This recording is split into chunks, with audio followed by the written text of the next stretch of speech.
Joining us right now on the phone line to get more into, well, a lot of football. College football this weekend. NFL is just a week away. He is the host of the Daily Wager on ESPN2, also the Behind the Bets podcast. ESPN sports betting analyst Doug Kezirian joins us right now on the Sports Bash on 97.3 ESPN. Doug, how you doing this afternoon? Doing well. I'm psyched to be here. Psyched to be welcoming a full slate of college football. So let's get to it. Absolutely. And, I was watching you on SportsCenter earlier, and I feel like one of the things that you guys touched on was the fact that when you have a slate of games that run from even last night through Monday, there's just so many choices to pick from. So, Doug, as someone who's trying to break games down, give the audience a little insight about how do you handle a full slate like this when there's just such a plethora of options?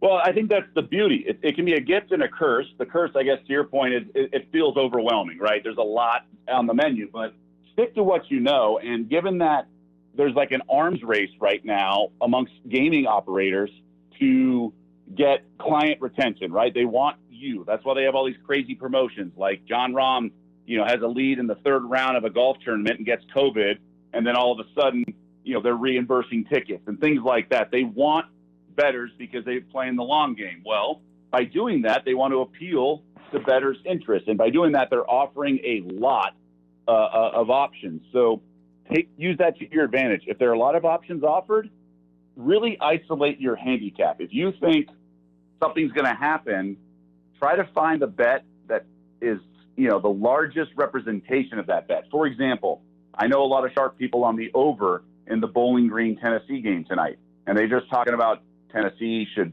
open up a can, and kind of Josh Heupel wants this offense to go up and down, not mess around, really take advantage of a bad Bowling Green defense. And then you hear the line like, well, Bowling Green can just get a touchdown or so, and I'm like, well, Tennessee's going to score a bunch. Just bet the Tennessee team total over and not worry about Bowling Green's offense.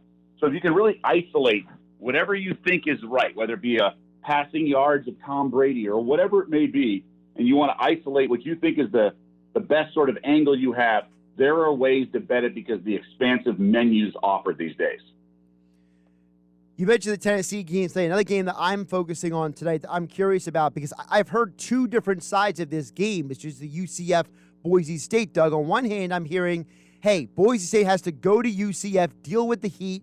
But on the other flip side, it's, well, Gus Malzahn has a history of his teams not playing defense, and Boise State could go out there and score points. And I see that the line opened at +4 for Boise. Now at some books, it's up to +6.5. Yeah, I have no opinion on this game. Like you said, it's kind of like a lot of moving parts. Both schools have new coaches. We don't know exactly what's going to happen. The Broncos a little not as strong away from the Smurf turf. For me, I lean under, but it's not a value. I know it's the primetime 7 p.m. Eastern game on ESPN, but it's just not something I want to get involved with quite yet. It is certainly tempting because it's a TV game and it's fun. It's the first game essentially. I know there's a couple other games that start early, but I'm going to pass on that game. But I would lean under if I had to play it. One of the games you mentioned on SportsCenter was NC State. That involves South Jersey's own Devin Leary. Talk to us about NC State this year, because it seemed like when Leary played last year, NC State's offense had some juice, but when he was not out there, they really were lacking. Yeah, no, he come back from injury. I'm a big fan of his game. I'm a big fan of NC State in general. They're overshadowed a lot by Clemson for obvious reasons, and even in-state with North Carolina, a guy with like Mac Brown goes there and has such attention, but Dave Dorn's doing a great job, and I just think it's a mismatch. USF went 1-8 last year. Their only win was against Citadel. They got some transfers in. I just think it's going to take some time. It's not going to be able to happen overnight. So I'm on the NC State. You got to lay a big number. It's like 18.5, 19, but I think we get there. It might be a little bit of a sweat late, but I think we get there. Doug Kezirian joining us here on the Sports Bash on 97.3 ESPN, at Doug ESPN on Twitter. He is the host of the Daily Wager on ESPN2, as well as the Behind the Bets podcast, joining us to talk some college football this weekend. Doug, tomorrow night we'll be airing the game, North Carolina versus Virginia Tech here on 97.3 ESPN. And I know a lot of people love North Carolina, but I'm hearing some word out there that apparently some people are looking at the fact that it's in Blacksburg is maybe scaring some people away betting-wise. Well, that's something we got to remember from last year. We had an abbreviated schedule and no fans in the stands for the most part. So when I talk abbreviated schedule throughout the course of the year, just remember it's a grind. Have 12 games now. The ACC did play a full schedule, but just in general, it's really tough week in and week out. If you're a school that has a Bulls on your back, like Notre Dame or North Carolina, you're going to get everyone's best shot. And I think Lane Stadium with Enter Sandman should be rocking. And I think that's why there's a little interest on Virginia Tech in that regard. I'm not involved in the game, but I certainly understand where people are coming from. Yeah, I've heard people just saying they're just not interested in touching that game at all because of the fact that there's just so many unknowns. And another game I've seen people, this line has moved a lot. It opened at 6.5. It's now down to 3.5. Michigan State Northwestern on Friday night. I know Northwestern is not bringing back many guys. Meanwhile, Michigan State, they did make some steps forward last year. Yeah, it's still a rebuild right now in East Lansing, and it's a game I'm not going to play because I don't want to watch it. But I do understand. The interest. I would have to play the under just because of Pat Fitzgerald and that defense. I prefer the Purple Cats as an underdog usually. They're much better in that role. Fitzgerald's just like the master in the underdog role. Sparty, they'll put up a fight, but usually they have a whimper. I think they're going to take some time. They got to find the right quarterback. But in general, I'll have to play the under because Fitzgerald and the Purple Cats have no problem grinding out a win with both teams scoring in the teens or low 20s. Doug, I want to highlight what you just said. You just said you don't want to play the game because you don't want to watch it. But there are many times that there are games that we want to watch, but we don't want any action on. So, what is your advice to the audience to say, look, sometimes you don't want to play a game just because you're watching it, or vice versa. You don't want to watch a game, but you might want to play it. Yeah, like Georgia Clemson. I'm going to watch the game. I'm not going to bet it yet. I mean, that's the beauty of in-game wagering, right? I made the joke in a recent column. It's like going into a crime scene as an investigator. If you go in with a hunch, you're going to look for clues that validate and confirmation bias. So don't force a bet before the game, even if it's a small one. I would just watch the game, blank slate, open mind, and you'll see something at one point. Maybe it's 6 minutes to go in the first quarter. It's 7-0, and they'll put up an over-under of 7.5 for the first quarter. You'll bet under. You just don't know what's going to come across your eyes. So just be chill. There's a million games, and you don't have to bet something just because it's on TV or anything like that. Just play the long game. Play the long game. A lot of time, a lot of games throughout the course of the weekend. It's only week one. I'm glad you said that because I've been telling the audience for years, because I've been doing these picks every Friday for the last 3 years, and I keep telling people, don't be throwing money out. Don't be making bets or picks just because. Like, you got to find value. There's got to be a reason behind it. You can't just be like, hey, I'm watching this game. I automatically have to do something. Right. And that's something you learn sometimes the hard way and sometimes the really hard way. Don't force things. We all have FOMO as a bettor. I get it. We do have FOMO as a bettor. But, still going to be opportunities where you can just play and take your time. Like you'll know when the opportunity's presented itself. Don't have to jump on something just because it's on TV. Just wait. And then if you worried about FOMO, then make a small bet. At least have a legitimate angle, but it's not all or nothing. Don't be so feast or famine. Doug Kezirian joining us here on the Sports Bash on 97.3 ESPN. ESPN Sports Betting Analyst. Check him out on the Daily Wager on ESPN2 at 6 p.m. and the Behind the Bets podcast. Doug, what do you do in a situation like LSU? How do you evaluate that? Because they're not even practicing at home. They're on the road. I mean, people could argue, Ed Orgeron, he's going to rally the troops, right? He's going to get them to fight for, Louisiana. But on the other hand, it's like your entire schedule as an athlete has been off kilter, and UCLA played last week. Well, there's always a human element in all these games, right? There just is. And that's a giant human element in this game. And everyone's going to have their opinion, and we'll see when the game is played. But I certainly see where people are coming from, like, they'll be emotional, they'll be fired up, or they'll be drained from having to deal with so much stuff in their personal life. Or it could be somewhere in the middle. I certainly can't fault anyone for having an approach. I'm on the side of that it might be more draining than anything, because saying it's going to be emotional would suggest that they're not going to be up for the game if it weren't for the hurricane, right?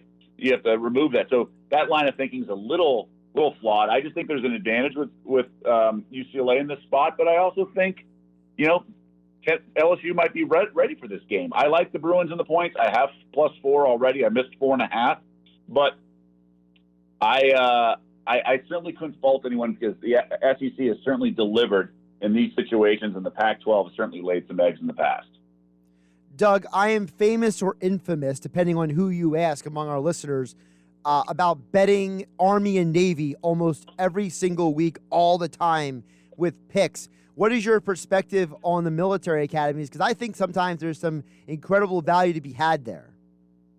Now, the old kind of rule of thumb and narrative is that, it's tough to prepare for that kind of unique offense on a week-to-week basis, right? So like a week 5 game, it's really tough. But the opener, you would think the defensive coordinator on the opposing team had prepared and budgeted and worked on it. I just don't think there's a way to simulate that attack, even if it's week 1 versus week later in the season. But they have limitations. They run that sort of the scheme and the gimmick, if you will, because they are limited and don't have the conventional spread offense capabilities. And it is what it is, but no, I'm not glued to betting Army and Navy every week like you are. That's fine. I wanted somebody else's perspective because it's one thing when somebody tweets at you and they have the shaking fist emoji at you. It's another thing if somebody's having a conversation with you about it.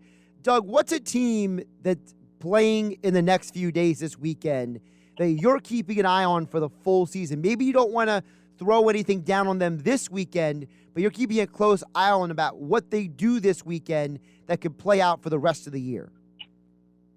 That's a really good question. I think it's probably Notre Dame because they were so good last year throughout the course of the regular season, and then they lost a lot. And this is a tricky game. They're going to the Doak, play Florida State, and it's like the emotional edge with Bobby Bowden, crowd, island game, prime time. It's a big ask for a game manager from Wisconsin to come in and lead such a brand program like Notre Dame. So I'm a big fan of Brian Kelly. This is a nice sort of challenge test for them because obviously Florida State's been struggling the last couple of years.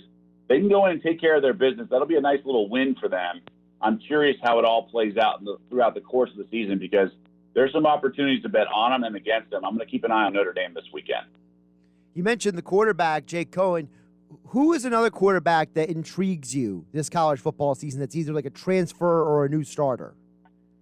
Well, I think it's the new guys replacing Mac Jones and DJ at Clemson. I'll never pronounce his name properly. I mean, for me, to follow after Tua and then Mac Jones, and you get this total stud Bryce Young, 5-star out of Southern California, I just am so interested to see what happens with him and Bill O'Brien being the new offensive coordinator replacing Steve Sarkisian. Super interested there. And then another California product to follow in the footsteps of Trevor Lawrence is no easy task. So at the top, the elite programs, top 5 teams, I'm very curious to see how those new quarterbacks fare. And Doug, one more for you. Who is a coach that you're interested in this year to see how they impact their team, whether it's a new coach or a returning guy who might be on a hot seat? Michigan. I think this year, look, Harbaugh's a really good coach. Anyone who doesn't think that is kind of crazy, right? What he did with San Diego, then Stanford, then the 49ers, he's done a wonderful job. It just hasn't worked yet in Michigan, and sometimes the fit just isn't there. And it may not be there with the Breeze, even though it's his alma mater. So I'm curious if he can finally figure out. He used to be the quarterback whisperer, so I don't know what's going on and why it hasn't worked. He should be able to figure it out in such a nice program like the Wolverines. So maybe this is the year they get over the hump, the high total. They should open with a win over Western Michigan. I don't know what's going to go on, but I think that's the guy I'm keeping an eye on just because he's been so darn successful everywhere he's gone, but it just hasn't worked for whatever reason so far in Ann Arbor. He is Doug Kezirian, host of The Daily Wager on ESPN2, also the host of the Behind the Bets podcast, ESPN Sports Betting Analyst. Follow him on Twitter at DougESPN. And, folks, when you watch The Daily Wager, when I tell you they arguably have the nicest set of anybody at ESPN, I mean, Doug, I'm jealous of those plush red chairs you got in that studio. Oh, yeah. We call them the comfy chairs. That's how we list them in our rundown, but they are anything but comfy. Nonetheless, we enjoy it. But, yeah, no, we're super fortunate. We're super blessed. It's an awesome that and getting to live in Vegas and do what you and I have just been doing for about 10 minutes or so and talk gambling, I mean, it's ridiculous, right? It's ridiculous, but it's a beautiful thing at the same time, right? Exactly. I'm very lucky, and I'm not complaining for sure. Doug, appreciate you jumping on. Take care of yourself. You too. Thanks for having me.